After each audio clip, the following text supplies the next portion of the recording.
Bismillahirrahmanirrahim. Alhamdulillahi Rabbil Alamin. Wassalatu wassalamu ala asyrafil anbiya'i wal mursalin. Nabiyina Muhammadin wa ala alihi wa sahbihi ajma'in. Assalamualaikum warahmatullahi wabarakatuh. So inshallah, yung talambuhay ni Ali bin Abi Talib radiyallahu anhu. So ngayon sa pagsisimula, sabi sa ating batayang aklat, fahiya as-safhatul akhira min safahatil khulafa'ir rashidin. So narito daw ang mga huling pahina ng pagtalakay sa mga khulafa'ur rashidin. Pero syempre inshallah pagkatapos ni Ali bin Abi Talib radiyallahu anhu, isisingit na rin natin yung kay Al-Hasan radiyallahu anhu sa kanyang maikling panahon ng pagiging khalifa bago niya isinuko ang pagiging khalifa kay Muawiyah radiyallahu anhu. So si Ali bin Abi Talib radiyallahu anhu, yung kabilang siya doon sa Khulafa'ur Rashidin at mga a'immatul muhtadin, pinuno ng mga nagabayan. Na-issue fiha ma'a Rabi'il Khulafa'ir Rashidin.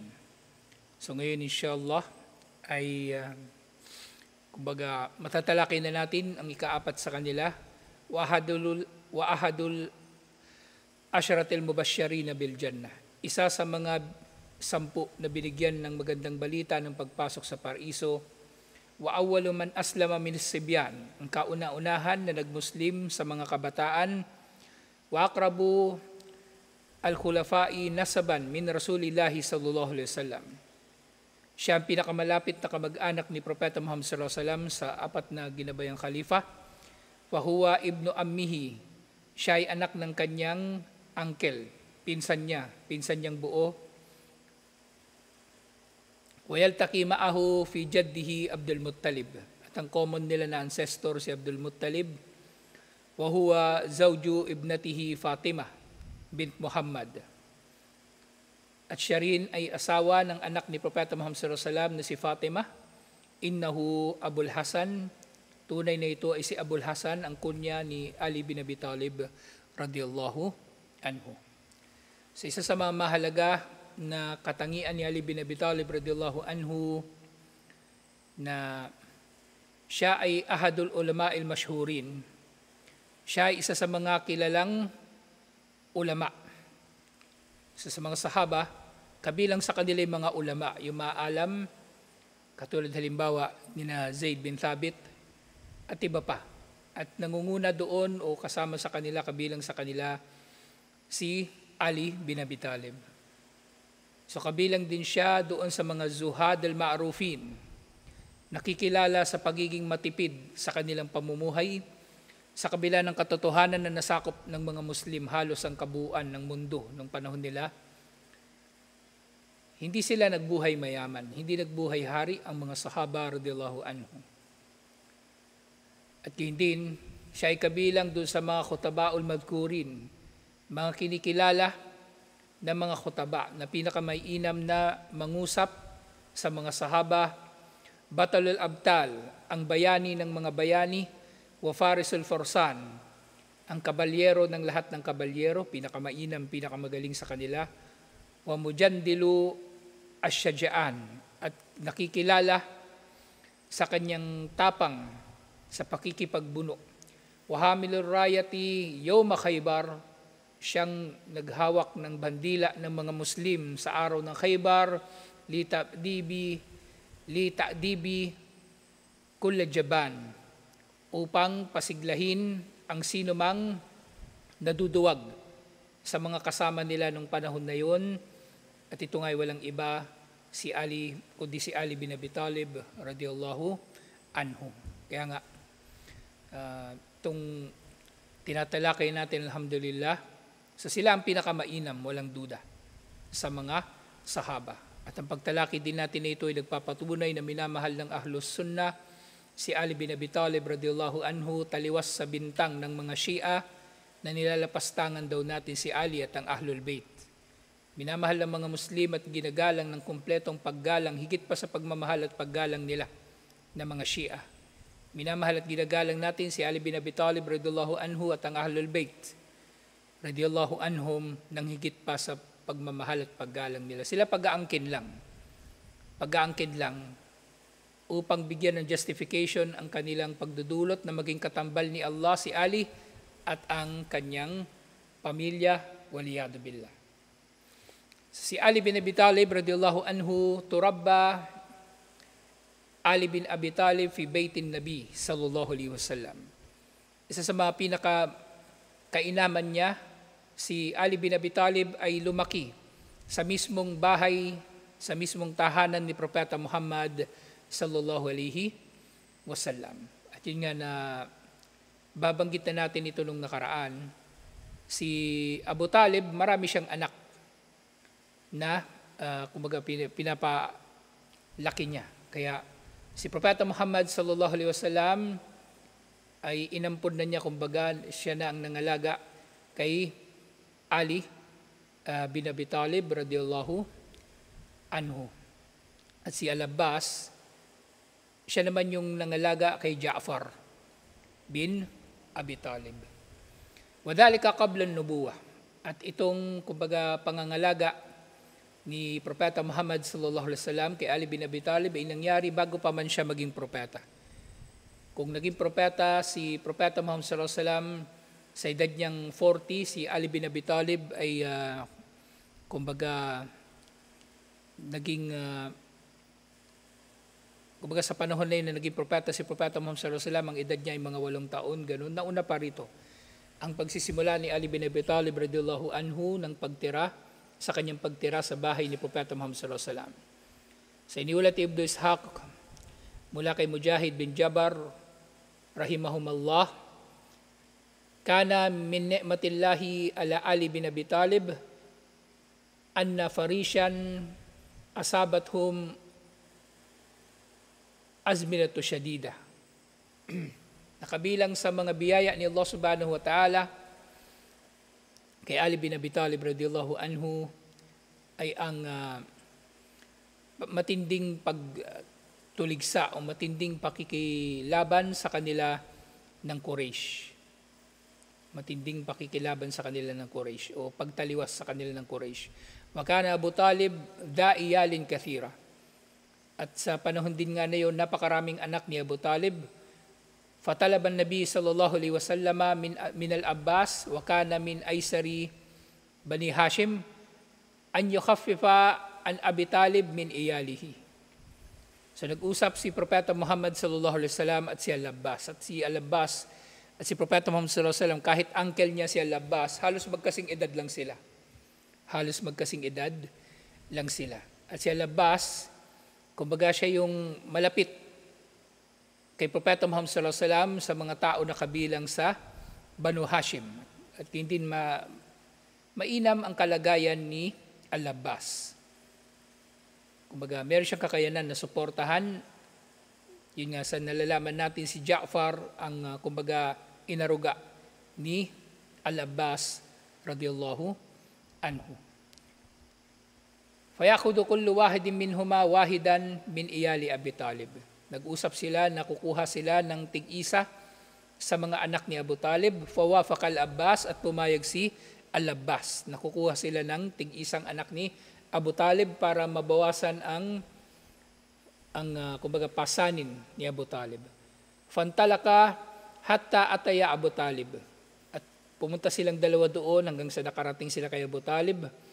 Fa'arada alayhi al-amr, at inalok nila kay Abu Talib ang plano nila. Faqala lahuma Abu Talib, idha taraktuma li akilan fasna'a ma syi'tum. Kung iiwan ninyo sa akin si Akil, na isa sa mga anak ni Abu Talib, kapatid ni Ali at ni Ja'far, sabi niya, kunin ni Propeta Muhammad sallallahu alaihi wasallam at ni Al-Abbas ang sino man sa mga anak niya na gusto nilang kunin. At yun nga, fa'akada Rasulullah sallallahu alaihi wasallam aliyan fadammahu ilay. Kinuha ni Propeta Muhammad sallallahu alaihi wasallam si Ali at siya ay isinama na nga sa kanyang pamilya. Waqadal Abbas Ja'far, at kinuha ni Al-Abbas si Ja'far. Falam yazil Aliyu ma'a Rasulillahi sallallahu alaihi wasallam hatta ba'athahu Allahu nabiyan. At nanatili si Ali bin Abi Talib radhiyallahu anhu hanggang sa panahon na naging propeta si Propeta Muhammad sallallahu alaihi wasallam, at actually hanggang sa panahon ng pananatili nila sa Makkah, nananatili si Abu Talib kasama niya, nananatili si Ali bin Abi Talib kasama ni Propeta Muhammad sallallahu alaihi wasallam. Fa'atba'ahu Aliyun wa amana bihi wa saddaqa. At sumunod nga si Ali bin Abi Talib kay Propeta Muhammad sallallahu alaihi wasallam, nanampalataya at naniwala sa kanyang pagkapropeta sallallahu alaihi wasallam. So mula rito, malalaman natin ang sinasabi ng mga scholar kung pagbabatayan ang mga naunang mga nagmuslim. Walang duda na ang nauna talagang naniwala kay Propeta Muhammad sallallahu alaihi wasallam si Khadija. At sa kalalakihan, sinasabi ng mga scholar si Abu Bakar, pero kung ihiwalay natin o kung gagawin nating isasama natin si Ali sa listahan bilang kasama sa mga lalaki, si Ali ang nauna sa mga lalaki. Pero bata pa siya doon, wala pa siya sa edad ng bulog o pagbibinata, kaya binibilang na lamang siya doon sa mga sibyan, sa mga bata. At si Abu Bakr Siddiq radhiyallahu anhu ang naunang Muslim sa kalalakihan, alhamdulillah. So doon sa kanyang pagmumuslim, yung nga sa naiulat, ba'atha Rasulullah sallallahu alaihi wasallam o bu'itha Rasulullah sallallahu alaihi wasallam yawm al-ithnain. Si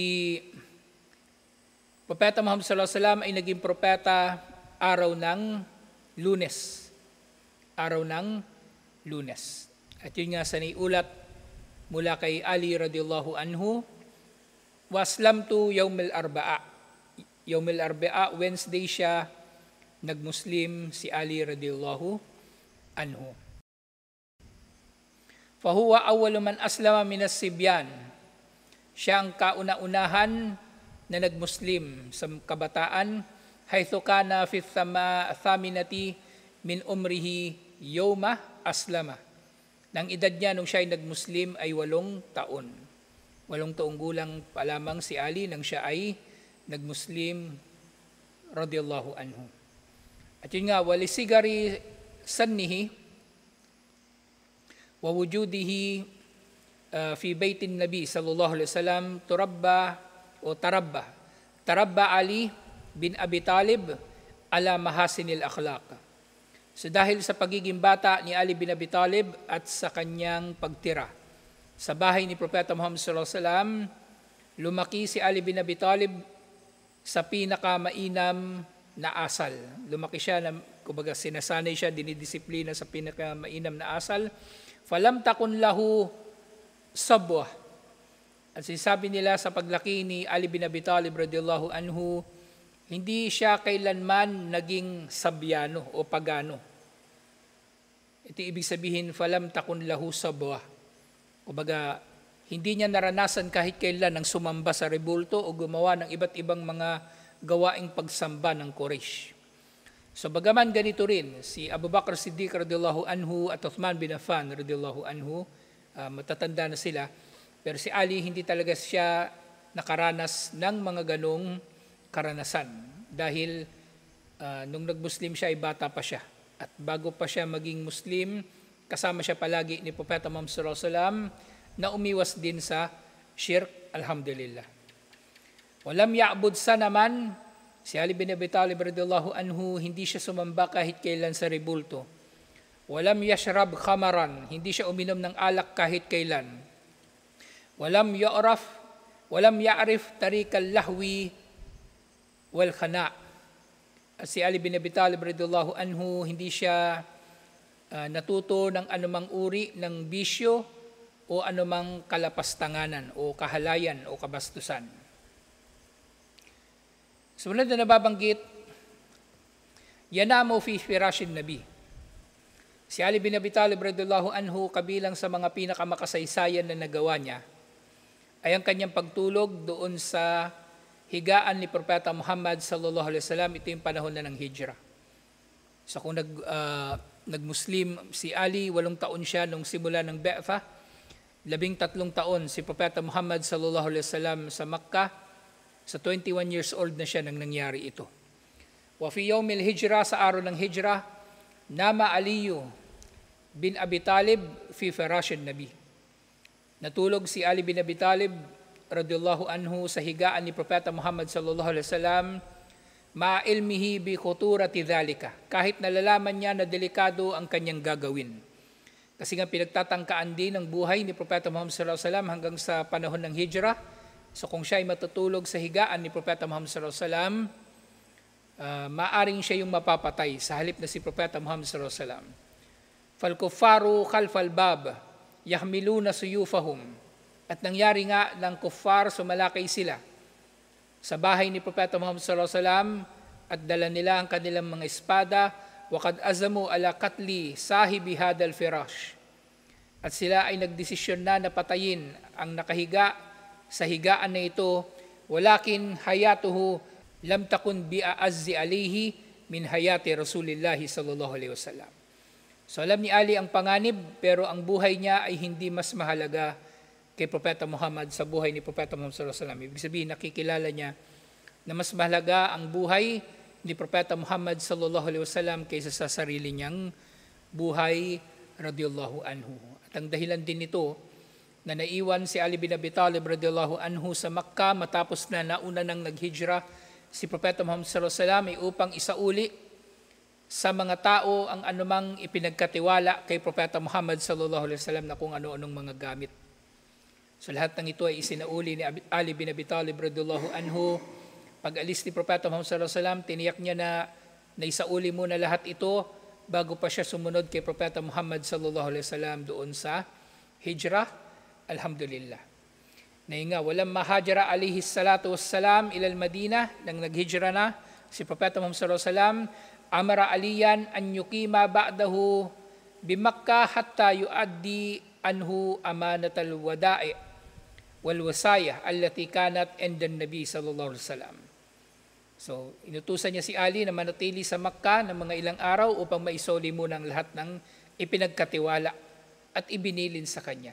Thumma yulhikuhu bi ahlihi fafa'al. At pagkatapos nito ay saka lamang siya humayo sa patungong Madina at ginawa nga niya ito, alhamdulillah.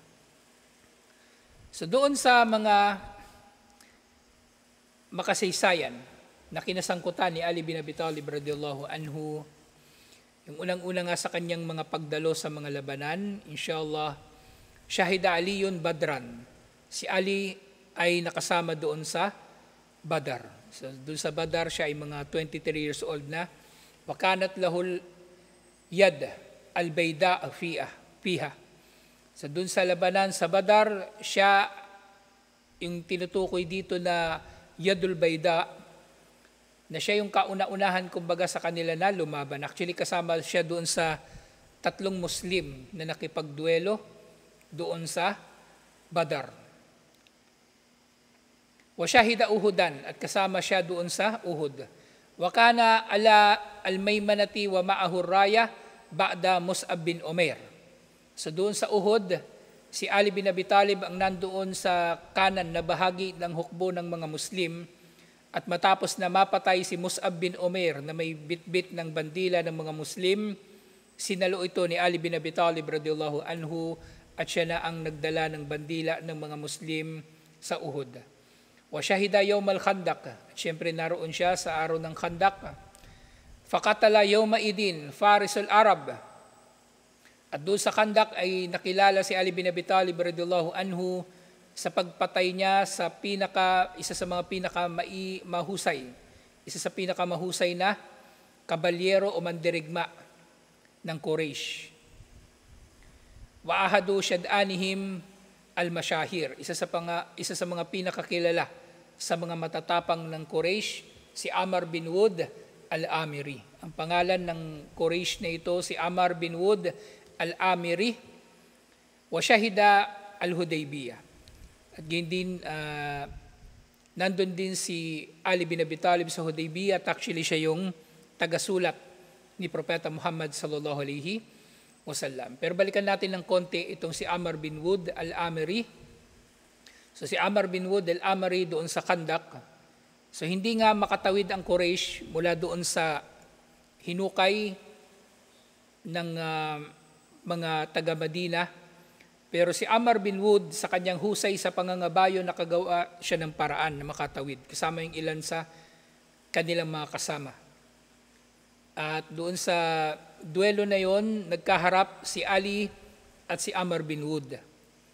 At si Amr bin Wud ay nagbabala pa nga kay Ali na wag siyang lalabanan. Pero yun nga, tumanggi si Ali bin Abi Talib radhiyallahu anhu at tinuloy niya yung paglaban kay Amr bin Wud. At kabilang doon sa mga naiulat ay naputol yung paa ni Amr bin Wud sa may tuhod pero hindi niya ito ininda. Nagpatuloy sila ng laban ni Ali hanggang sa tuluyan siyang napatay ni Ali radhiyallahu anhu. So si Ali nandun nga sa Hudaybiyah, siya yung tagasulat ni Propeta Muhammad sallallahu alaihi wasallam, at nandun din siya doon sa Bay'atul Ridwan.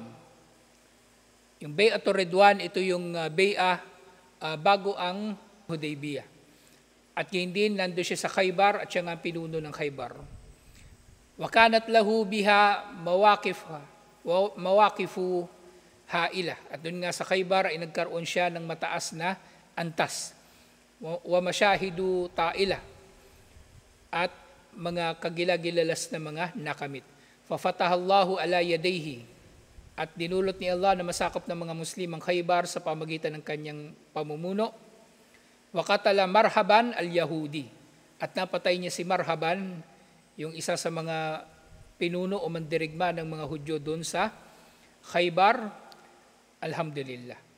Na doon nga si Ali bin Abi Talib ay nakilala bilang mayroong malaking ambag o nagawa doon sa pagsakop sa Khaybar. Alhamdulillah. So din, Syahida Umratul Qada. Sa pagkatapos ng Hudaybiyah, isang taon pagkatapos ito, saka lamang sila nakapag-umrah uli. At sa pagkakataon nito, sinabi ni Propeta Muhammad sallallahu alaihi wasallam tungkol sa kanya, "Anta minni wa ana minka." Ikaw ay kabilang sa akin at ako ay kabilang sa iyo bilang pagpaparangal kay Ali bin Abi Talib radhiyallahu anhu. Wa shahid al-fath wa Hunainan wa Taif. So nandun din si Ali bin Abi Talib doon sa Fathu Makkah at doon sa Hunain at Taif. Actually, itong Hunain at Taif, magkarugtong ito ng mga labanan.